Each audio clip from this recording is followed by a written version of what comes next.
Hi, shalom friends. If you have a moment, I'd like to play a little game with you, a trivia game.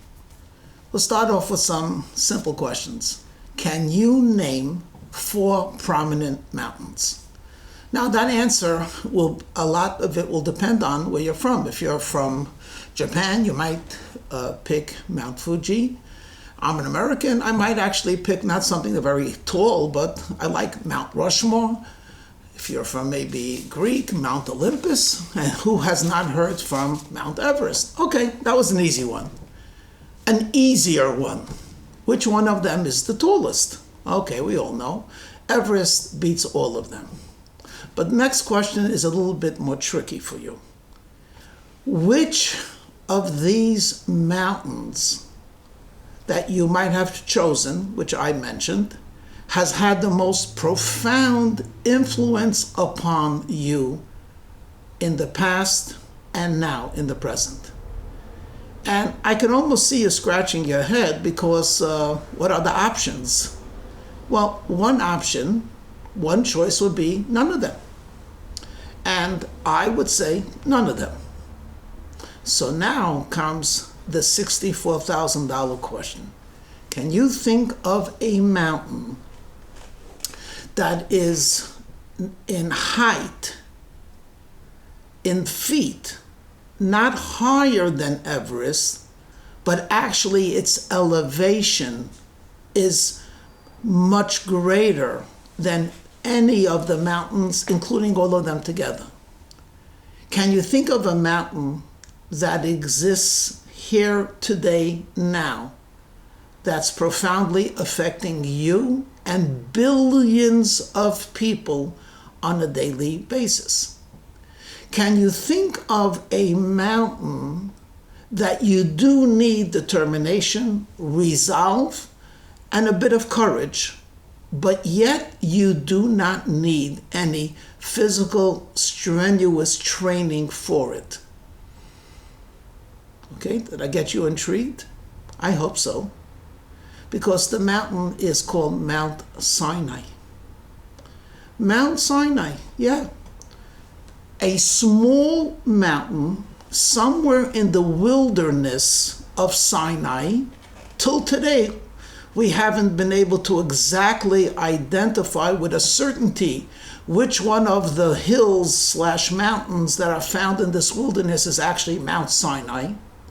And yet this low mountain has influenced me and you and the entire world profoundly, because it was by this mountain God revealed himself and gave us what we would call the 10 Commandments, which influences all of humanity, those that are openly religious and observant in the world religions, and even those that do not yet identify as any type of religion, but the basic concept of respect property of your neighbor, don't be jealous, be honest, don't tell a lie, respect your parents, you owe them a debt of gratitude, understand that history is not random, but there's a creator. Understand and appreciate there's more to life. There's a Sabbath. This is profound. It's moving.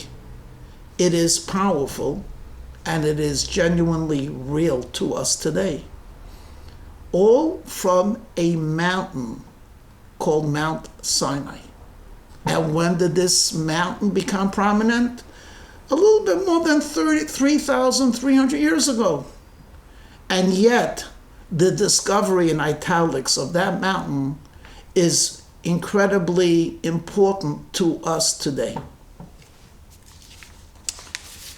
The reason why I mentioned that though you don't need physical training as you would need if you were to do mountaineering, rock climbing, especially if you were to go to the heights of Everest, is because spiritual greatness is not measured by lung capacity or by foot muscles. Spiritual greatness needs to put the right before the wrong, the primary before the incidental, and most of all, the correct and right, which is synonymous with God, before the falsehood, the illusionary, and evil.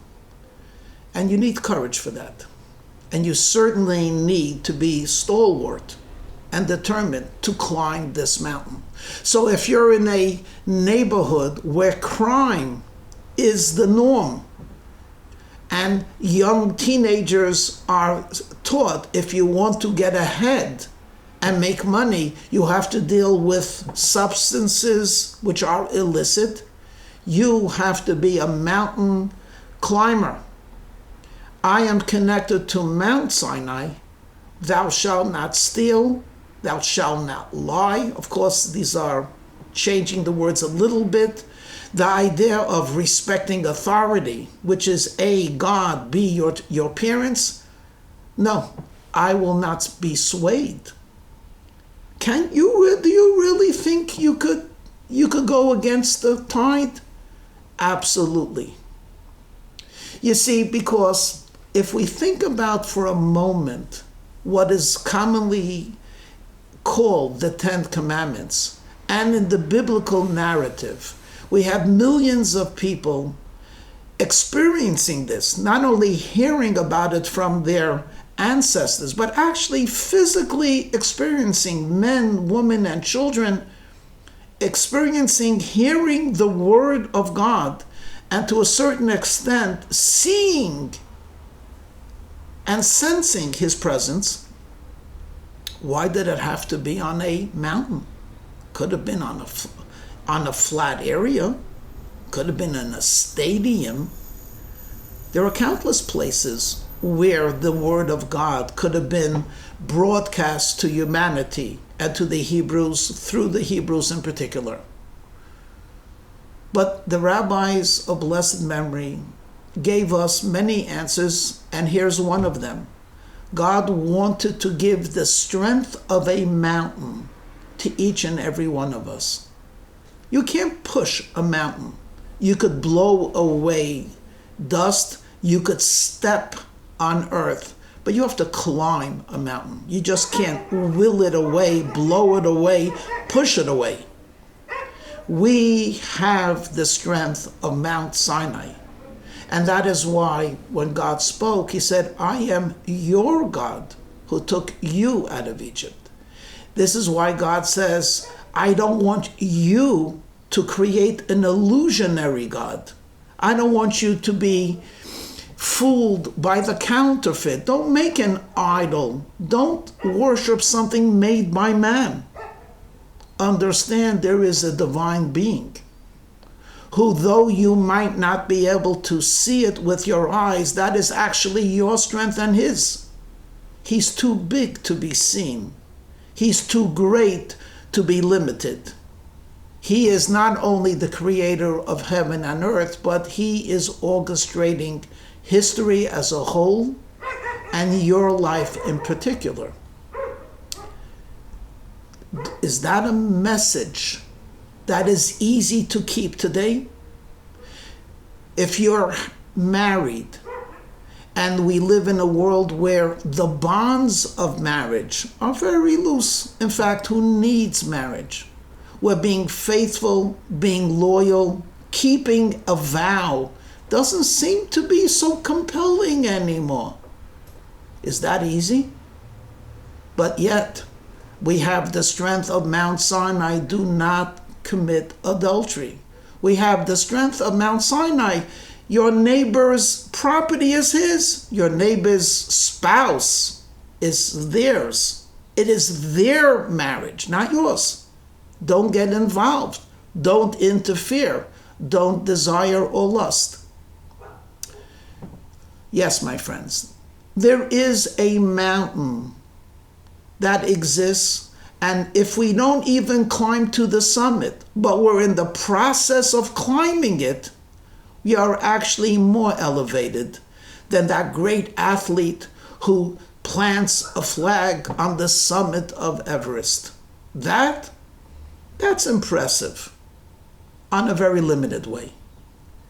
But to be moral, decent, holy, and godly in today's day and world, this is remarkable, extraordinary, and without a doubt the most worthwhile goal that anyone could aspire to. So you don't have to get to the mountain, but the same God of justice is a God of forgiveness and a God of compassion and a God of generosity. And I revert back to what I said a couple of minutes ago. He speaks to me.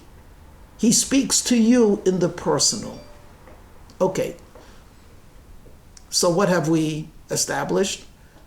We have established that there are many mounds of earth which are very impressive, but a much lower mound of earth called Mount Sinai is the most powerful, the greatest of them all. The other impressive mountain peaks speak only to certain people at certain times. This mountain speaks to us at all times and in all places. Other mountains are for the athletes and the experts. This mountain is for each and every one of us to climb and to endeavor to reach higher and higher.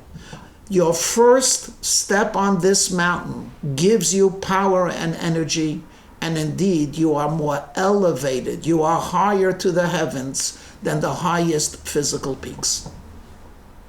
So let me end off with a cute story. There's a 17-year-old boy living in Los Angeles, and as many of you know, Southern California has Hollywood, Paramount Pictures, etc. And they were filming a street scene, and the director wanted to get as many ethnicities and as many colorful costumes and people in real life to be filmed. So there's a fellow there with his crew, and he's on one of the prominent streets, and he sees people from this country, from that country, this color skin, that color skin, and he stops them and he says, "Would you like to be an extra?" He takes their name, gives them a number, and he says, "Show up tomorrow at the studio, you'll get $200. Don't worry, we'll tell you how to do it. You just have to act natural." But he's looking, it's missing something, and God answers his prayer. Guess who he sees? He sees a young Hasidic boy, 17 years old, with the curly side locks, what we call the peyot. He's wearing a black hat, a dark colored suit, white shirt. It's like 82 degrees. And this guy, he has to be in the picture because this is America. This is Los Angeles, So he stops him and he says, "Hi, what's your name?" "Yaakov Gold." "Yaakov Gold, you know something? You could help me and I could help you." "In what way?" "I need an extra. Now, you don't have to do anything. You don't even have to go into the building. Tomorrow, please show up in this place. You'll get $200, and all we'll ask you to do is walk with a group of people and look at the stores. That's all you got to do." He figures for $200 and you don't have to do anything and he can help another human being. Why not? So the guy takes his name, gives him a paper, 482, and he says, "You're extra 482. Please come between 12 and 1. Well, this boy is very excited. He's coming home, thinks to himself, wow, to be in the movies. I mean, who would ever think Yaakov Gold, Yeshiva Chassid, would be in the movies? It's exciting. And then he realizes, man, he doesn't really belong in the movies. Look at him. He looks like he walked off a boat. Well, let's see, what can I do with my long peyot? Can I hide it underneath my yarmulke? Nah, put it behind my ear now. God, I know you'll forgive me. It'll grow back. Stands in front of the mirror in the bathroom, cuts off the curly locks. He looks through his wardrobe. He has a colored shirt. And when he went to camp, he had a baseball cap. He says, now I look like a mensch. He shows up the next day together with 85 people. He has his number. And 482, Yaakov Gold, that's me. Guy looks at him. He says, there must be some mistake. He says, no, I'm Yaakov Gold. He takes out his ID card. 482, don't you recognize me? Guy looks at her, oh my gosh, yeah, I recognize you, but I don't need you the way you look now.